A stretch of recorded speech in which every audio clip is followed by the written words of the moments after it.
안녕하세요. 카메라 설명해주는 남자 김현수입니다. 이번 영상에서는 작고 컴팩트한 인물 촬영 렌즈 시그마 56mm f1.4 DC-DN 렌즈에 대해서 이야기해 보려고 합니다.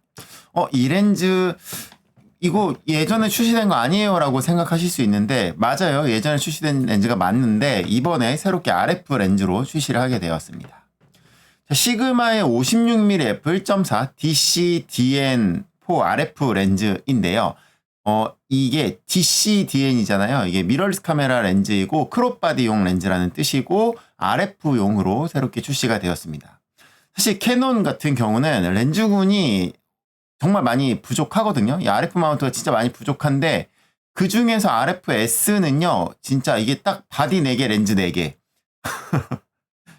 그러니까 너무 공평하죠? 바디 개수만큼 렌즈 개수가 있어요. 그래서 선택지가 없는데 단렌즈는 아예 없어요. RF-S는 단렌즈 아예 없고 RF 렌즈 중에 50mm 1.8이 얘가 그나마 좀 저렴한 편이어서 요거 하나밖에 없다는 거죠. 선택지가. 그래서 RF-S는 사실 그렇게 많이 사용된 모델은 아닌데 딱 기본 렌즈만 사용하시는 분들이 제일 많았죠. 시그마에서 이렇게 RF 마운트 렌즈들을 공개를 했고 또 출시를 했습니다. 제가 여기서 이제 1850 렌즈를 소개해 드렸었는데 1850은 그냥 뭐라 그럴까 현재까지 출시된 모든 회사의 크롭바디 렌즈 중에서 제가 볼 때 거의 탑티어급 렌즈라고 생각하거든요. 1850이 그 정도로 전반적인 밸런스와 가성비와 크기와 이런 거를 갖춘 렌즈가 1850이에요. 근데 단렌즈가 이제 이 1850에 같이 쓸만한 게 뭐가 있냐라고 물어보면은 아무래도 크롭바디다 보니까 크롭바디용 렌즈다 보니까 심도가 좀 아쉬울 텐데 16mm, 23mm, 30mm는 표준화각대이기 때문에 인물 촬영할 때 뭔가 아웃포커싱 빡 되는 느낌들은 사실 좀 부족하다라는 거죠. 56mm 같은 경우는 얘는 이제 그래도 이제 표준보다는 조금 나간 준망원의 화각을 갖추고 있기 때문에 인물 촬영할 때 APS-C 크롭바디에서 사용할 때에도 약간 어느 정도의 심도 표현이 가능한 렌즈입니다. 그러면서도 검증된 렌즈라는 거죠. 이게 소니 E 마운트, 라이카 L 마운트, 후지필름 X 마운트, 그 다음에 니콘 Z 마운트, 캐논도 EFM 마운트가 있긴 했는데 저도 본 적은 없는 것 같아요. 그래서 이렇게 출시가 되었던 렌즈인데 이게 RF 마운트로도 출시를 했다라는 거죠. 그래서 저는 이제 니콘 ZF-C를 가지고 있거든요. 예뻐가지고 산. 사실 쓰진 않아요. 그냥 예뻐서 갖고 싶어갖고 산 카메라인데 여기다가 30mm 마운트를 해놨었는데 요 당시에도 고민을 했던 게 30mm냐 56mm냐인데 저는 얘 ZF 렌즈가 아예 없어요. 그냥 그래서 여기에다가는 조금 약간 데일리로 쓸만한 30mm를 꼽아놨는데 확실히 이런 심도 표현은 좀 아쉽더라고요. 그래서 56mm 같은 경우는 좀 더 아웃포커싱이 많이 되는 그런 렌즈다. 전반적인 스펙은 이미 기존에 나왔던 렌즈이기 때문에 뭐 새로울 것이 없는데 56mm의 초점거리와 1.4의 밝은 조리개를 가지고 있고 RF 마운트의 무게는 약 290g입니다. 그래서 DC는 크롭 전용 렌즈, DN은 미러리스용 렌즈라는 뜻이고 MTF 차트를 보면은 상당히 좋은 걸 확인할 수 있습니다. 이 제품의 무게는 렌즈만 290g인데 후드랑 캡을 포함하면은 342g, 그 다음에 이 R10 바디에다가 결합해서 무게를 재보면 약 738g 정도가 나오는 걸 볼 수 있습니다. 물론 요거는 그 픽디자인 요 비즈를 껴놨을 때의 무게입니다. 그래서 우리가 이걸 사용하려고 하다 보면은 카메라와 렌즈는 크기와 외형적인 밸런스가 상당히 중요합니다. 얘는 RF 이 바디들 RF랑 보면은 이 R10 RFS 렌즈가 많이 없는데 얘가 이게 딱 꼈을 때의 이제 외형적인 밸런스가 이 R3지 R10이랑 했을 때에 이렇게 잘 맞는다라는 거죠. 외형적인 밸런스가 상당히 중요해요. 그리고 렌즈 보정 옵션 같은 경우는 수차 보정에서 보면은 이렇게 설정을 하면은 이게 이제 기본적으로 적용이 되고요. 디지털 렌즈 최적화 같은 경우는 얘는 이제 자동으로 되지는 않고 여기서 내가 별도로 수차 보정이랑 회절 보정 같은 경우는 수정 데이터 값을 이용하실 수 있습니다. 그리고 이제 근접 촬영 같은 경우는 약 50cm, 그래서 1대 7.4의 배율을 가지고 있어서 그냥 무난한 수준인 것 같아요. 막 엄청난 막 근접 촬영 능력을 가지고 있다. 이까지는 아닌데 그냥 접사 촬영하려고 하는 만큼은 되는 것 같습니다. 조리개별 빗망울 표현을 한번 보도록 할게요. 왜냐면 단렌즈이기 때문에 1.4의 조리개를 가지고 있는데 지금 보시면 이게 1.4예요. 그래서 중앙부에서 주변부로 갈수록 약간 캐치아이가 이렇게 찌그러지는 것들이 있다라는 거죠. 그래서 1.4의 조리개 날로 촬영을 하면은 이렇게 중앙부는 원형이지만 주변부에서 찌그러지는 것들이 있고 여기 2.0에서는 극주변부로 가면은 약간 끝이 조금 뭐라 그럴까? 찌그러진다라고 해야 되나? 2.8로 가면 완벽한 원형이냐? 완벽한 원형보다는 약간 각지는 게 좀 보이기 시작하는 것 같아요. 그래서 약간 한 2.2? 요 정도가 조금, 그냥 원형의 복해에 가까운 것들을 표현하기에 좋은 조리개 값이 아닌가라는 생각이 듭니다. AF 성능은 어떨까? 시그마 56mm f1.4 DCDN 렌즈인데, 기존의 스태핑 렌즈를 사용을 해서 다른 카메라들에서 잘 사용이 됐었는데, 이 캐논 R10에서 사용을 하려고 한번 딱 보면은 아무래도 이 바디와의 밸런스가 중요하겠죠. 얘는 이제 스태핑 모터를 사용을 하고 있고 그래서 R10에서 사용을 했을 때 이 정도의 AF 성능을 체감하실 수 있습니다. 얘가 이제 올 서버로 촬영을 하고 제가 일부러 앞뒤로 왔다 갔다 하면서 인물 촬영을 했을 때 얘는 인물 촬영하려고 쓰는 렌즈가 될 테니까요. 이 정도의 AF 성능 막 엄청나게 뛰어다니는 시사체를 촬영하기에는 어차피 R10이 그 정도의 급의 바디는 아니기 때문에 그냥 무난하게 일반적인 인물 촬영을 할 때에 사용하기에 잘 따라주는 AF 성능을 갖추고 있는 것 같다. 인물 촬영한 결과물들을 이렇게 보시면 최대 개방에서 심도 표현이 1.4지만 크롭 바디이기 때문에 이 정도의 심도를 보여준다라고 이해하시면 될 것 같아요. 당연히 배경이 멀면은 이렇게 빗망울 표현들은 되게 됩니다. 그래서 인물 촬영에 그냥 이 정도의 심도 표현을 보여주는 작고 가벼운 단렌즈다.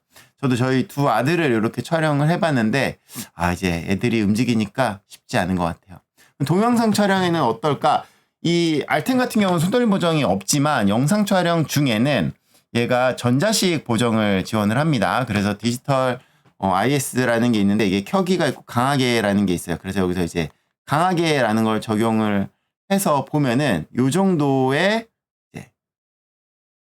손떨림 보정 성능을 갖추고 있습니다. 지금 보시는 것들이 제가 동영상 촬영을 하면서 손떨림 보정이 되고 있는 걸 확인하실 수 있는 거예요.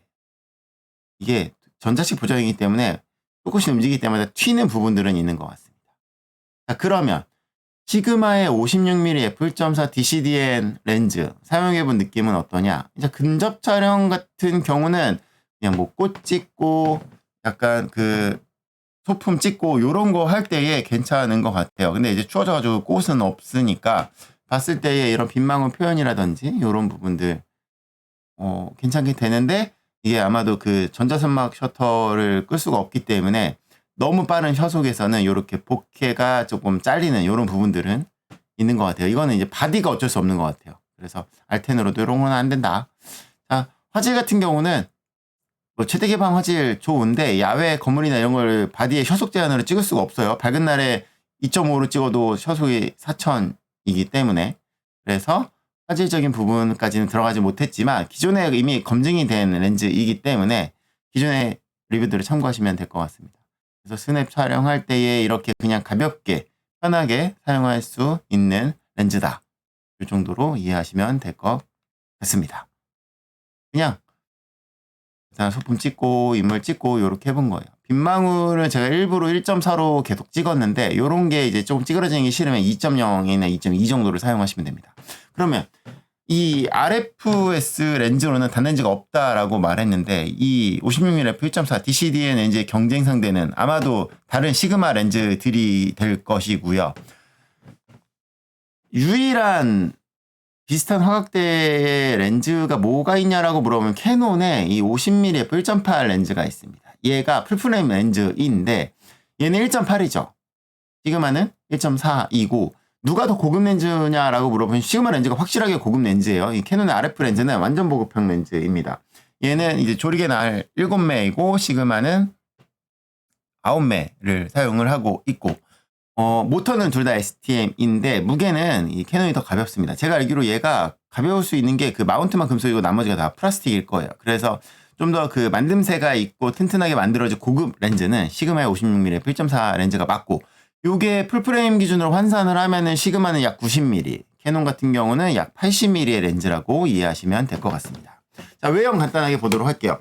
제가 이게 원래 사용하고 있었던 ZFC에 껴놓은 시그마 30mm f1.4 렌즈입니다. 3시기. 그리고 이게 캐논의 RF-S 마운트로 출시된 시그마 56mm f1.4 R10에다가 껴놓은 거예요. 이렇게 딱 봤을 때에 어때요? 니콘 이 30mm 니콘에 껴있는 이 30mm보다 56mm 확실히 더 작아요. 이게 뭐 마운트 차이일 수도 있는데 이렇게 딱 봤을 때 이런 외형을 가지고 있다. 후드 포함. 캐논 50.8 같은 경우는 후드 별도로 사셔야 되거든요. 얘는 이제 후드 포함이고, 렌즈의 구경은 이제 필터 구경은 55mm. 그 뒤에는 이렇게 RF라서 금속 마운트가 크고 소니 마운트보다 좀 큰 것 같아요. 그래서 캐논 이제 기본 렌즈는 플라스틱 마운트인데 얘는 당연히 금속이고 렌즈 자체가 금속입니다. 그래서 만듦새 자체는 이제 짱짱한 걸 확인하실 수 있고, 후드 이렇게 꼈을 때 원형 후드가 기본이 제공이 된다. 캡이나 이런 거 장착하면 이 정도의 외형을 가지고 있고, 얘가 바디에 마운트 했을 때의 그런 외형도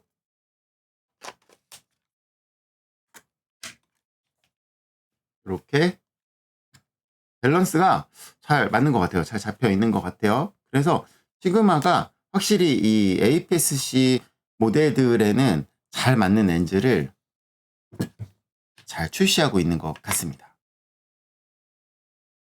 자, 지금까지 작고 컴팩트한 인물 촬영 렌즈 시그마 56mm f1.4 DC-DM4 RF 렌즈에 대해서 알아봤습니다. 이미 많은 곳에서 검증받은 렌즈인데 이게 캐논 RF용으로 출시되었다는 게 의미가 있는 것 같고요.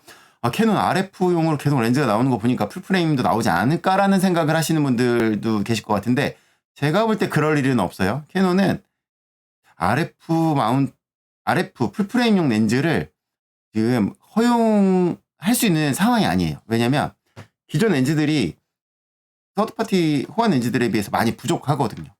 그러니까 못하는 건데, 그럼 크롭은 뭐야? 크롭은 렌즈를 없고 이 캐논이 만들 여력이 없기 때문에 크롭만 허용하는 겁니다. 그래서 행복한 상상은 상상에 맡기시면 될 것 같고, 있는 크롭 바디 렌즈에 잘 적응해서 사용하시면 될 것 같습니다. 궁금한 점 있으시면 댓글 남겨주세요. 여러분의 구독과 좋아요는 카사람 채널에 큰 힘이 됩니다. 감사합니다. 마치겠습니다.